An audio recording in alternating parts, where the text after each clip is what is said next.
There's been a phrase that's been uttered around the halls of NAB for the last few years.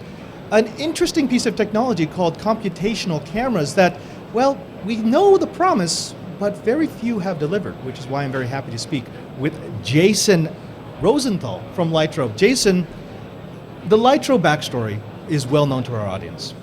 You came out with a bang and you showed the world that it's possible to refocus your frames, refocus your pictures in post. And at the time, it was almost a magical technology. In fact, I remember the very first time it was mentioned on our network, we had guests who thought that it could be a scam, because you can't possibly do this. What is a computational camera? What is Lytro? So Lytro is based on something called light field imaging. And the way to think of the light field is that in a normal camera, in a regular camera, when you take a picture, it doesn't matter if it's still or video or film or digital, you're really only capturing two properties of the light. You get brightness and color. In a light field camera, you get not only brightness and color, but you get all the geometric information about how every ray of light is traveling through every point in the scene. And what that gives you is not only an image, but a full high-resolution 3D model of your entire scene. See, that's so difficult for some people to put their mind around, because when they think of camera, they think of, okay, I've got film or a sensor, and I've got a light source, and I've got a lens, and that lens will determine what is and is not in focus. So once I've taken the picture, that focal length is determined, I cannot change it. What you've done is you've essentially taken away that lens and you said, I'm just taking all the information and you can sort through it after we're done. So it's really, it's a really good description. It's really all about capturing as much information as possible about your scene and your environment, and then doing what we call virtualizing the live action camera. And by that we mean, think about taking any camera creative decision that today is locked in and baked on set. So this could be your exposure, your frame rate, your shutter angle, your focus, your depth of field, and all of those things turn into a computational post process. Because when you capture the light field, you're able to really reproject all that information in any way and in any format that you want. And so our hope for the technology is that we're really going to open up a whole broad set of new creative elements and really give filmmakers and showrunners a new creative palette from which to choose from. Now, one of the things that I think has been a challenge for Lytro is the fact that your technology is so different from what we've had before that it doesn't fit in the categories of cameras that we think of. I mean, we think of more resolution, more sensitivity to bright and dark, and that's about it.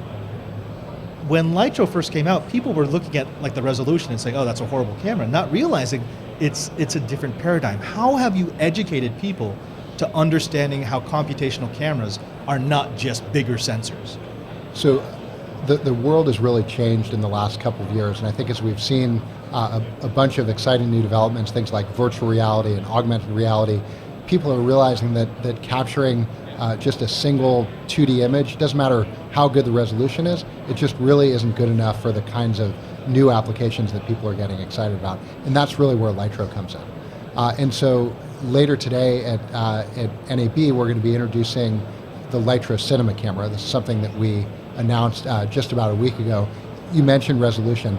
Lytro Cinema is the highest resolution video sensor ever developed at 755 megapixels. Okay. That can capture it up to 300 frames per second. Okay, even if you don't understand computational cameras, I think you understand that kind of megapixel sensors. Now, let's talk about this, because it is big news, and I have understood that there's a lot of buzz from filmmakers who realize this really changes how they can compose their shots, because it gives them a second chance. If I didn't like what I did with my depth of field, if I didn't like what I did with my focus, I can change it weeks, months later when I'm going to the film.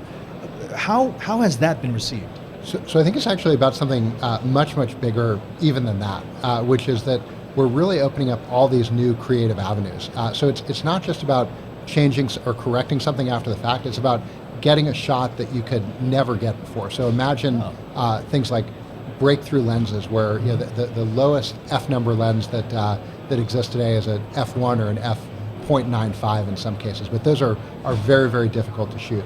With light field technology, we're able to do things like an f.0.3 depth of field. Whoa. So a lens that you couldn't physically build, and then we make control over that all computational and controllable after the fact. So imagine, and we'll show an example of this later today, imagine a shot where you have a pair of hands holding a baseball and you've got the hands and the ball in super tack sharp focus, but the rest of the subject is completely blurred out in shallow depth of field, and then you can animate into an all in focus image. Those are the kinds of things we can do, and it goes even farther when you get into areas like visual effects, where we have a capability that we call depth screen, and this is the ability to shoot green screen without a green screen.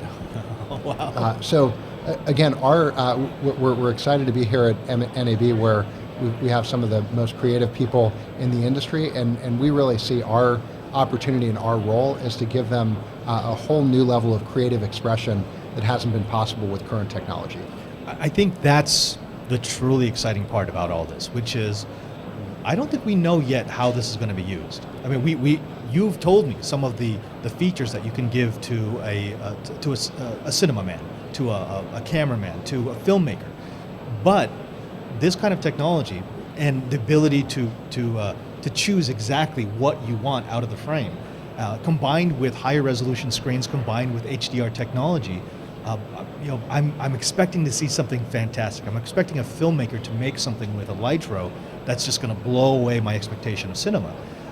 So what's next then? I mean, if you've changed cameras, if you've changed photography, if you've changed how we make film, where does Lytro go after this? So I think, we really look at it as where we're in the early innings of our journey. So I think that if you trace the history of imaging and photography, you can go all the way back to 1839 when photography was technically invented, and we've had lots of exciting, interesting, important evolutions with perhaps the most recent one being the switch from film to digital, going back about 15 years.